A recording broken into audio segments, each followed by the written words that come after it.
დავუბრუნდით ისევ პირდაპირ ეთერში.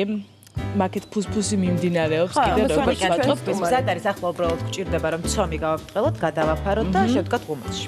ეს არის სულ. ჩვენ კი სტუმარი შემოგვიერთდა ძალიან საინტერესო თემაზე ვისაუბრებთ ამ ბლოგში. დალი ცატავა არის ჩვენი სტუმარი, თესეოს ტურიზმის საერთაშორისო სკოლის პროფესორი. დიდი მადლობა სტუდიაში მობრძანებისათვის. მადლობა თქვენ მოწვევით. ვისაუბრეთ ძალიან საინტერესო თემაზე. კულინარიაში რიტუალები, ხო, და რიტუალები, რომელიც მრავლად. იდეაში ჩვენი სამზარეულო გამოირჩევა, შეიძლება ითქვას. შეიძლება ვილაპარაკოთ დღესასწაულებზე და კულინარიაზე, ასევე ძალიან დიდი ტრადიციები გვაქვს ჭირის დროს, როგორი სუფრა უნდა გქონდეს, ეს ყველაფერი რაღაცა მოგვსდევს საუკუნეებია, თუმცა ტრადიციების გარდა დიდი სიმდიდრით, ესე ვთქვათ, კულინარიული ისტორიის სხვა ევროპული ქვეყნებისგან განსხვავებით არ გამოვირჩევით, ხო? უფრო აი რიტუალებში გვაქვს უფრო მეტი სიმრავლე და ეს მრავალფეროვნება. შეიძლება ესე ითქვას? შეიძლება ითქვას, მაგრამ ძალიან ბევრ კულტურას აქვს ასევე რიტუალები და დღემდე ინარჩუნებენ ამას. თუნდაც ძალიან ცნობილი რო ავიღოთ იგივე იაპონური გასტრონომიული კულტურა, ჩინური, იმიტომ რომ კაცრად არის გაწერილი, თუნდაც თეფში სადიდოს და ბრინჯი რო ყოველთვის სუპის მარცხენა მხარეს უნდა იდოს და რომ დავუშვათ როგორ უნდა დაიწყოს ტრაპეზი, ეს ყველაფერი არის მკაცრად გაწერილი და მიუხედავად იმისა, რომ ფაქტიურად 22 საუკუნეა იაპონიაში დღესაც კი ამ რიტუალს ინარჩუნებენ ისინი. და ცდილობენ რომ არაფერი არ დაკარგონ. ცდილობენ რომ სხვა ქვეყნებსაც აიძულებენ, ესე ვთქვათ, სხვა ქვეყნებსაც, სადაც შედის იაპონური სამზარეულო, იყოს ეს წესები დაცული. იმიტომ რომ დავუშვათ თუ მიხვედი სტუმრად და მოგთხოვეს ფეხზე გახდა, ეს ჩვეულებრივი მოვლენაა, იმიტომ რომ შენ ტატამზე უნდა ისადილო და ერთვად. ბევრი რაღაცა არის, მაგრამ ჩვენც ძალიან ბევრი ტრადიცია გვაქვს, ტრადიციასთან დაკავშირებული რიტუალები და ეს შუმერებიდან მოდის, აი უძველესი ცივილიზაციიდან, რომ ტრაპეზი იყო ყოველთვის რაღაცა რიტუალი და აქ საკვებს ქონდა მედიატორის როლი უზენაესსა და ადამიანს შორის. ჯერ კიდევ შუმერებიდან მოდის ასეთი მაქსიმა, საკვებს გიყვობ, ესე იგი სიცოცხლეს გინაწილებ. შემდეგ ეს ალბათ მთელს სამყაროზე გავრცელდა და ქართველი იტყვის ამიტომაც პური ჩვენი არსობისა, ხო? და ყველაზე რიტუალური კერძი მაინც ჩემის აზრით კი არა, ნუ ეხლა ეს ესეა, არის პური. ფაქტიურად, იცით რა არის გასტრონომიულ კულტურაში, კულტურებს აქვთ ძალიან ბევრი საერთო და აქვთ რაღაცა რადიკალურად განმასხვავებელი ნიშანი და ამ საერთოში შეიძლება ჩაითვალოს რიტუალურ კერძად პური. თქვენ წარმოიდგინეთ ბეთლეჰემ სიტყვაც კი პურის სახლს ნიშნავს. ეს რაღაც ძალიან მნიშვნელოვანია. არაბულად აიშ სიცოცხლე პურის სახელია. ჩვენც აი დედას პური უბრალოდ ეტიმოლოგიურად რო დაუკვირდეთ, რომ არსობას გამოხატავს, ხო? დედა ყველაფრის საწყისია და თან ძალიან საინტერესოა ის ფაქტიც, რომ მაგალითად აზერბაიჯანულ კულტურაში და ზოგიერთ მუსლიმურ კულტურაში პურს აცხობს ქალი. და თონისთანაც ქალი დგას. ეს საინტერესო ფენომენია და ქართველებს ძალიან ბევრი ქონდათ რიტუალური პური და დღესაც მაგალითად რიტუალური პური არის გურული ღვიძლი, ხო, საშობაოდ რო წყვება.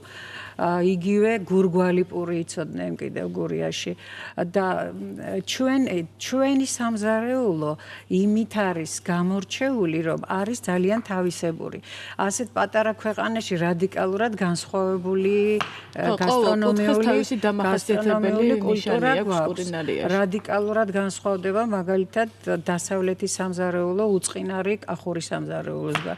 მესხური სამზარეულო საერთოდ მარგალიტებით არის სავსე, რომელიც ჯერ კიდევ უნდა მოვიძიოთ და შევფუთოთ, შევინახოთ, იმდენად საინტერესო რაღაცების მოპოვება შეიძლება. ახლა მე მახსენდება ჩვენი ერთ-ერთი ჩართვა სამეგრელოდან მეგრელი ბებო რომ გვასწავლიდა როგორ უნდა მოვზილოთ, ამოვზილოთ ღომი და რომ მათ ეს ტრადიცია რაც აქვთ რიტუალი, აი ამ ქვაბს თუ რაც ქვია იმას აღარ მახსოვს. ჩუანი. ამას არ შეცვლიან, არც ერთ შემთხვევაში არ შეცვლიან, სხვა რამეს ისინი არ გააკეთებენ არაფერს. არაფერს არ გააკეთებს. ღომიც რიტუალური საჭმელია, იმიტომ რომ დავუშვათ ამ წუთას რო იყოს ხო ამ მდგარი სუფრიდან, დავუშვათ ისადილა ხო ტრადიციულად მეგრელმა და უცებ სტომარი რო ეწვიოს აუცილებლად ცხელღომს გაუკეთებს. სხვანაირად პატივის მიგებას არ ნიშნავს თუ მისთვის არ გაისარჯა და აუცილებლად ცხელი ღომი არ მიართვა. დღესასწაულებზე რადგან გადავედით, მაინტერესებს. კი არა, უახლოვდებით, ახლა გვიახლოვდება ესეთი მნიშვნელოვანი დღესასწაულები, გუშინ მაგალითად იყო ბარბარობა. შეგვიძლია ამით დავიწყოთ საუბარი, რატომ ლობიანი? ეს ისე არის ავტომატურად ჩვენში გამჯდარი, რომ ბარბარობა ლობიანი, თუმცა ბევრმა არ იცის რატომ. იცით რა არის? იმიტომ რომ ეს ქრისტეშობის თვეს იწყება ფაქტიურად ეს ტრიადა. ეს ბარბარობა, შემდეგ შობა და ახალი წელი. ეს სამი დიდი დღესასწაული და ემთხვევა მარხვას. და წმინდა ბარბარე ქრისტიანობისთვის წამებული ქალწული იყო. და ამიტომაც როცა მის დღეს აღნიშნავენ თითქოს და ეს მარხვა ვინც მარხვას იცავს უბრალოდ სადღესასწაულოდ ლობიოს გულსართიანს ირჩევს თორემ მაგალითად ბარბარობას აღნიშნავენ მესხეთში იგივე გულსართიანი თողოთ შიგნით დევს ნიგოზი პირველად გავიგე. დიასახლისი ლობიო ძალიან გენიალია. დიასახ არა, ლობიო არა. ნიგზის გულსართი. ლობიო არა. ლობიო არა. მარტო ნიგოზი. მარტო ნიგოზი დევს, თაფლიანი ნიგოზი. ნუ ტკბილი ჩაროზივით არის რა. მაგრამ ეს მთავარი სხვა არის, რომ დღესასწაულზე იმობენ. და შეიძლება ეს იყოს გადმონაშთი ძველი წესისა, როდესაც ამ დღეს აღნიშნავდნენ მზის ღვთაების ბარბარეს დღესასწაულს. ეს უბრალოდ მერე ქრისტიანულს დაუკავშირდა. და აი ეს განაპირობებს სწორედ ლობიანის მირთმევას ამ დღესასწაულზე და სხვათა შორის ზოგიერთ რეგიონებში ამ დღეს თაფლში ყრიდნენ ოქროს მონეტას ან რკინის ფულებს და ინახავდნენ მთელი წლის განმავლობაში. ბარაქის ნიშანია, კი. ძალიან ბევრ კულტურაში ასევე ამ დღეს შემოჰქონდათ ოჯახში ალუბლის ტოტი. და თუ რამდენიმე ეს უფრო გერმანულ ტომებს ახასიათებდათ. თუ დავუშვათ ახალ წლამდე აყვავდებოდან ოდნავ კვირტებს გამოისხამდა ის წელი იმ ოჯახისთვის ბარაქიანი იყო. ანუ საერთო ხაზი, აი სხვადასხვა გასტრონომიულ კულტურებს შორის არის. მაინც არსებობს ამ დღესასწაულთან დაკავშირებით. და ასეთი დღესასწაულები ძალიან ბევრია, მაგრამ კომპონენტი, ანუ აქ მთავარი კომპონენტი, მაინც არის საკვები. აი ჩვენ დავუშვათ, რომ ვფიქრობთ, ხო? რიტუალებთან დაკავშირებით. ახალი წლის ასოციაცია უკავშირდება ყოველთვის გოზინაყის საცივი, ხო, ჩურჩხელა და ასე არის დავუშვათ ქელეხის უფრო ყოველთვის ლობიოსთან და შილაფხობთან ასოცირდება და ერთგვარი რიტუალი ამ ყველაფრის ჩამოტარება შემდეგ ზოგადად. მაგრამ წარმოიდგინეთ ძალიან საინტერესო ფენომენი არის ეს ორი ტრადიციული ტრაპეზა. ანუ ჭირის სუფრა და ლხინის სუფრა. იმიტომ რომ რადიკალურად განსხვავებული არის. მაგალითად, როგორც ვიცით, ლხინის სუფრაზე ირჩევენ თამადას, ხო, რომელიც არის მოძღვარი, რომელსაც მიყავს მთელი ცერემონიალი და როგორც მამარდაშვილი იტყვის თავის ერთ-ერთ ნაშრომში, ქართველი თითქოს თავის ისტორიას თამაშობს. თავის ისტორიას ცხოვრობს აი ამ სუფრასთან და იქ გაწერილი არის ღვთისადიდებელი, შემდეგ რომელი ეს ვახუშტი ბატონიშვილმა აღწერა ძალიან საინტერესო. და აქ მაგრამ წარმოიდგინეთ ქართული ტრადიციული სუფრა, ლხინის სუფრა, ძალიან საინტერესო ფენომენია იმ თვალსაზრისით, რომ აი არაკანონიკური ბიბლიის ერთ-ერთ ნაწილში სიბრძნე ზირაქისა არის ასეთი აღწერილი არის რა როლი აქვს სუფრის მეთაურს და თითქოს იმ განჩინებას, იმ წესრიგს მისდევს ქართველი თამადა. რომ უნდა ადიდოს ღმერთი, რომ დაუშვათ იქ სუფრის წევრებს უნდა დაუთმოს დრო, რომ მოილხინონ, რომ თუ სიმღერა უნდათ აუცილებლად უნდა იმღერონ და თვითონ უნდა განაწყოს ეს ადამიანები იმისკენ, რომ პოზიტიური იყოს. და ესეც სხვადასხვა კულტურების თითქოს ნაზავია და თითქოს პარალელების მოძებნა ძალიან კარგად შეიძლება. თამადის პარალელი არსებობს. იმიტომ რომ ძველი ბერძნები ამბობდნენ, რომ მარტო ჩვენ რო გვაქვს ანდაზა მარტო კაცი ჭამაშიაც ბრალიაო. თითქმის აი ესეთი შეხედულება ქონდათ, რომ მარტო არ უნდა ჭამოსო ადამიანმა, მაგრამ სასურველი არისო არანაკლებ გრაციებისა და არაუმეტეს მუზებისა. სულ 3 გრაცია ვიცით ხო და 9 მუზა. ხო. ანუ ძალიან საინტერესო ფენომენია და რაც შეეხება ჭირის სუფრას, ის ხომ რადიკალურად განსხვავდება ჩვენში, ხო? და ასევე არის სხვა კულტურებშიც, იმიტომ რომ იქ არ ირჩევენ თამადას. სუფრის წინამძღოლი ქვია, ანუ ვინც აწევს შესანდობარს. საკრალური რიცხვი უნდა იყოს 7, ანუ მოსახსენიებელი, მისაგებებელი. აი წარმოიდგინეთ პურიც კი, რიტუალური პურის დანიშნულებაც კი სხვადასხვანაირია. იცით რატომ? აი მაგალითად შოთი უფრო სადღესასწაულო და სამხიარულო სუფრის პურია. და ლავაში, რომელიც ტყელს ნიშნავს, თურქულიდან მოდის ეს სიტყვა, უფრო ქელეხების და სამწუხარო, ანუ ტრაპეზის ნაწილია და ძველად ლავაშს გატეხავდნენ, როდესაც მიცვალებულს გაიყვანდნენ სახლიდან, მის მკერდზე გადაატარებდნენ და სანამ დაიწყებოდა ქელეხის სუფრა, ყველას უნდა აიღო ეს ნამცეცი, ჩაეწო ღვინოში, აი როგორც ზიარების აი ეს ფუნქცია ჰქონდა მაშინ ლავაშს. ასეთი შეკითხვა გამეჩნდა, რომ აი როგორ არჩევენ კერძებს, რატო არის მაგალითად ახალწელს საცივი და არა ჩახოხბილი, ან აი ხებში რატო არის ფლავი და ნუ ის კერძები და სადღესასწაულო სუფრებზე ის კერძები. აი იცით რა არის? აი მაგალითად არის ესეთი ძალიან საინტერესო მოთხრობა, რომელიც აქვს არაბული წარმოშობის გერმანელს რაფიკ შამი და ქვია ტრადიცია. ყოველთვის ვეკითხებოდიო დედაჩემს, როდესაც ცხრის ნეკნებს წვავო დაოჭრელადო, რატო შეუკეცავ ხოლმე მარჯვენა მხარესო და არ ვიცი დედაჩემი ესე აკეთებდაო. მე ბებიაჩემს ვკითხეო, რატო კეცავთო ეგსე, რატო წვავთო და არ ვიცი დედაჩემი ესე აკეთებდაო და თურმე გაირკვაო, რომ მაგ დროს ღუმელი იყო პატარა. უნდა შეეკეცო. აი ეს არის ტრადიცია. ანუ შეიძლება ამას რაღაც დეფინიცია ვერ მოუძებნო, რატომ კეთდება ასე. მაგრამ აი დავუშვათ არის ესეთი თქმულება, რომ ერთ-ერთ გზავრს წამოწვა სადღაც სოფელში მიდიოდა შორი გზა ქონდა და ეს იზმრება, რომ იცით რა, ეხლა შენ ჩაუვლიო ერთ-ერთ სოფელსო, სადაც გამოეცხადა ახალგაზრდა კაცი, სადაც ჩემს სახელზეო იხარშებაო საკურთხი. მაგრამ რომ მიხვალო, დედაჩემს უნდა უთხრაო, რომ ქვაბებს თავი მოხადონო, ჩემთან არ მოდისო.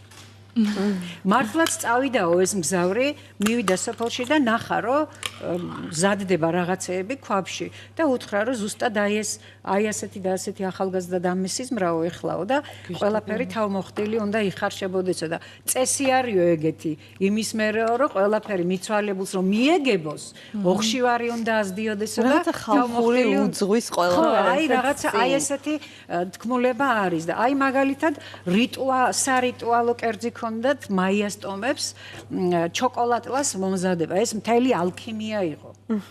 და ესენი ამბობდნენ, რომ ჩვენო აი ჩოკოლატლას მოხარშვაო, გვასწავლაო თვით ღმერთმაო, კეცალ ყოატლმაო, რომელიც ჩამოვიდა ციდანო. და თვითონ ჩაგვიტარაო ქურუმებისთვისო ეს რიტუალიო, როგორ მოგვეხარშა ჩოკოლატლა. მასტერკლასი ჩაუტარებია თურმე იმ ღმერთს. ანუ როგორ შოკოლადი როგორ ისა კაკაოს მარცვლები როგორ დაამუშაონ, დააბქვან, ჯერ მოხალონ, დააბქვან წიწაკასთან ერთად, მერე მოხარშონ თაფლთან ერთად, შეაზავონ სიმინდის ფქვილით და მიირთვან ცხელ-ცხელი. როგორი ენერგიზერი იქნებოდა ეს უკვე სხვა საკითხია. მაგრამ აი ეს რიტუალური კერძი იყო და ამის გაკეთების უფლება ჰქონდათ მარტო ქურუმებს.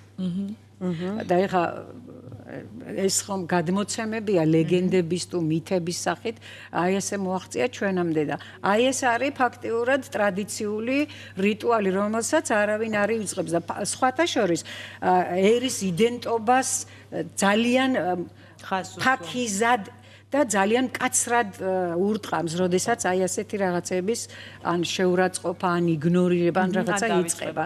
იცით რა, ზოგადად აი რაც აქ ხდება თუნდაც ამ სტუდიაში და დანარჩენ ყველა სტუდიებში დღეს რომ ამის ბუმია, ამ საკითხის ბუმი. ზუსტად აი ამ გლობალიზაციამ გამოიწვია ეს ყველაფერი, რომ ადამიანებს რომ შერჩეთ აი იმ იდენტობის შეგრძნება, რომ რაღაცით განსხვავდებიან, თორე აი მაგდონალდიზაციამ ჩვენი რა არის, ჩვენი კერძი რომელი არის ტრადიციული, რომელიც ჩვენ გამოვიგონეს და შევქმენით, ასე ვთქვათ, ქართველებმა. ყოველთვის გვაინტერესებს ხოლმე ეს?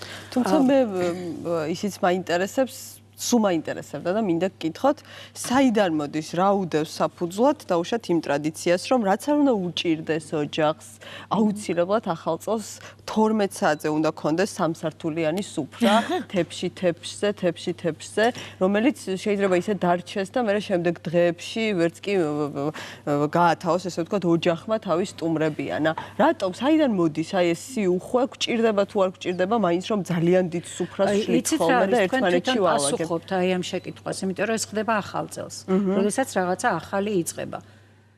იმიტომ რომ აი რატომ არის მაგალითად მეკვლე? ფაქტიურად გუშინ იყო 16 ხო? 17, 18, 19. ამ სამ დღეს ბედობის დღეს უწოდებენ. აი მეკვლე ვინც გეყოლება ხო ეს სამი დღე მთელი წელი ისე წავა. ეს საიდან მოდის? არის ასე სინამდვილეში თუ არ არის? ტრადიციაა, ასეთი თქმულება არის და ეს რიტუალი მოწონს ადამიანს. და აი ამას უკავშირდება რაღაცა ახლის შემოსვლა, ახალი წლის შემოსვლა და რამდენად ბევრი ექნება იმ ახალ წელს, იგივე საკვები თუ რაღაც განწყობა, კარგი, ის უნდა მას სურვილი აქვს ყოველ შემთხვევაში, რომ ის 360 დანარჩენი დღე ესე იცხოვროს. აი, თორე აი ეს გაწერილი ხო არ არის არც პროტოკოლით და არც ისტორიით, უბრალოდ ადამიანის სურვილია. ადამიანის სურვილია, რომ უხვად იყოს და მთელი წლის განმავლობაში კარგად იყოს. ჩვენ რაღაცა ისეთ ხასიათს ხო არ მიუთითებს თქო ეს? არა, იცით რა არის? ხარბი არა, რაღაცა სხვისთვის საჩვენებლად რაღაცა ცოტა მეტიჩრობადია ვისთვის თუ არა შენთვის მხოლოდ ოჯახის წევრებისთვის. ვისთვის თუ არა შენთვის შეიძლება იყოს ეს 5 კაცზე გათვლილი 100 კაციანი სუფრა. ესე მინახავს ყველა ოჯახში ესე ხდება, როცა შეიძლება რომ დავზოგოთ მით უმეტ მეჩვენება რაღაცა ცოტა მეტიჩრობ. რადგან ქალბატონი დალი საუბრობდა, რომ როგორც შეხვდები ახალ წელს, ისეთი გიქნება მთელი წელი. მაინც რაღაცა ეს მოქმედებს. და როგორც შეხვდები და ამიტომ რატომღაც სუფრაზეა მთელი ორიენტაცია რა. ესე იგი ან გვიჭირდა ძალიან და საჭმელზე გქონდა ორიენტაცია, რომ მომავალ წელს გქონდეს ეს საკვები, ხო? ან სტუმრები რომ მოვიდნენ და მთელი წელიწადი, რავი, ძალიან ჭახლართულია ჩემი ასაკით რა. არა, იცით რა არის? ეს გააჩნია ოჯახსაც ახლა მე ვერ ვიტყოდი რომ ყველა ოჯახი ესეა, ასე არის, მაგრამ ეს უბრალოდ მათი სურვილი არის და ზოგიერთი მაგალითად საერთოდ არაკეთებს სახში და სხვაგან მიდის და რესტორანში არის. დღეს ხო, ახლა ტენდენცია არის. არის უკვე, მაგრამ მე ვიტყოდი რომ ამას რაღაცა ხალისი აქვს და ვერ ვიტყოდი რომ დაუშვათ ვიღაცა გადაჭარბებულად აკეთებს ამას დღეს ან ვალებს იღებს იმისთვის რომ ძალიან ბევრი საჭმელი კონდეს. მაგრამ ესეა. ნუ რაღაცა არის შესაძლებელი რომ სადაო საკითხია ჩემთვის ყოველ შემთხვევაში. იმიტომ რომ მაგრამ მე მაინც მიმაჩნია რომ ყველას უნდა რომ ახალ წელს კარგად შეხვდეს და თან ახლა იცით რა არის ჩვენ გვიყვარს რომ ვიღაცა სტუმრები მოდიან, ახლობლები მოდიან და ეს კომუნიკაცია ძალიან საინტერესო ფენომენია ზოგადად ამის გარეშე ადამიანი უბრალოდ ვერ იარსებებს და ყველაზე კარგი უწყინარი ადგილი და მშვიდობიანი ეს არის სუფრა. ხო, რომელიც ვერტაგეთახ. არა, მე მხედველობაში არა მაქვს ის სუფრას, როდესაც საცივში ძინავთ ვიღაცებს, მაგრამ ყოველ შემთხვევაში სანამ იმ კონდიციამდე მივლენ, კომუნიკაციის ყველაზე კარგი საშუალება არის, იმიტომ რომ დავუშვათ ახლა რამდენჯერ ახალგაზრდები თუნდაც ერთმანეთს რო არიცნობენ, ხო, პირველ კურსელები დავუშვათ ავიღოთ ჩემი პრაქტიკიდან, როდესაც სადღაც ერთად მივდივარ, მეორე დღეს უკვე ყველა ერთმანეთს იცნობს, ყველა ერთმანეთთან კარგ ურთიერთობაშია. საფრანგეთში რაც მე ყველაზე ძალიან გამაოცა და მე სიამოვნა, ხო? აი დამპატიჟეთ თქვენ, ვიცნობ მხოლოდ კი, მაგას ვაკეთებ. რო შემოვდივარ, ხო? სალომესაც გადავკოცნი. აქეთ სულ ყველას გადავკოცნი, აი უცნობს, ნაცნობს და всё, უკვე მოიხსნა ის რაღაცა. თუმცა მე ვეუბნებოდი, რომ არასწორია თქო, იმიტომ რომ ეხლა უცხოსაც და ჩემნაცნობასაც ერთნაირად როგორ მივესალმო. ხო უნდა განვასხვავო, მას უნდა ვაკოცო, ჩავეხუტო და ეხლა იმასაც ვაკოცო, ჩავეხუტო, მაგრამ ალბათ ვწდებოდი, იმიტომ რომ უფრო მარტივი ხდება მე. შემდეგ ურთიერთობის გაწევა. როგორ იწყება ძალიან მნიშვნელოვანია. ჩვენ ალბათ ცოტა დავამახინჯეთ, იცით, ჩვენი ტრადიციები რა. აი, მაგალითად თუ იყო ყანწი, მე გადავედით თოფებზე და შემდეგ გადმოვედით. მალე ალბათ PlayStation-ებით დავლეთ, რაღაცა ესეთი გვექნება რა. მე თვითონ ის ურთიერთობაც, აი, სასმელი გვეხმარება ურთიერთობაში. უფრო კრასნარიჩი ვივხვდებით, მაგრამ აი ეს უზომობა, ხო?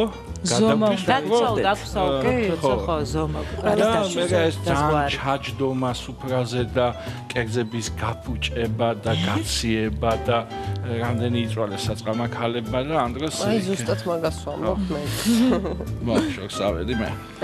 სამწუხაროდ ჩვენი ბლოკის ეს ნაწილი ამოიწურა დრო გავიდა. მე დაკურებული ვარ, რომ როდესაც ქალბატონი დალი არის ჩვენთან სტუმრად, არასდროს არ ყოფნის საერთო დრო იმისთვის, რომ ისაუბროთ. საინტერესო საუბრობს ქალბატონი დალი ცატავა იყო ჩვენი სტუმარი, რომელიც დარწმუნებული ვარ, რომ ძალიან ხშირად იქნება კიდევ ჩვენი სტუმარი და ოდესღაც ამოვწურავთ სასაუბროს, ან თუ არ ამოვწურავთ, ესეც არ იქნება ცუდი. ისეთ საინტერესო თემაა ეს თემა ჩემთვის, რომ ამოუწურავია ჩემთვისაც და სულ მინდა რომ უფრო და უფრო მეტი გამოვიკვლიო და ვისწავლო, იმიტომ რომ ძალიან საინტერესო თემაა. ყველა სიახლისთვის, რომელსაც თქვენ აღმოაჩენთ, ჩვენი კარი იქნება ღია, ჩვენი სტუდიის კარი, იმიტომ რომ ჩვენ მოყურებელსაც აინტერესებს ეს თემები ძალიან დიდი მადლობა. რეკლამის დრო არის ჩვენს ეთერში. კიდევ ერთხელ დიდი მადლობა. რეკლამის შემდეგ დაგიბრუნდებით, არ გადაართოთ და გველოდეთ.